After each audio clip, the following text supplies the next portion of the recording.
In Heeg is van een beetje de eerste liftspeel van Friesland in gebruik naam. Inwoners van Heeg kunnen bij de peel steen gaan als ze een lift nodig gaan naar Snits en Veron. Goeiedag, hier in de Snits? Ja. Mooi. Het initiatief komt van dorpsbewoonster Janke Postema, die het vanwege een visuele behinding net zelfs autorieden kan en net tevreden is over de busverbinding. Ik denk dat dit een heel goed begin is van een nieuwe, moderne manier van liften. En dat kan een manier wezen om het platteland toegankelijker te maken, steeds maar. Dan moeten wel auto's wezen die stop je.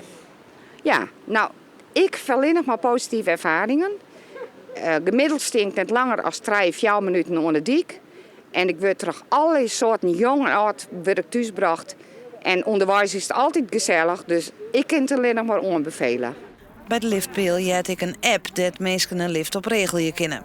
Het doel is dat er nou nog meer pjellen volgjes zullen.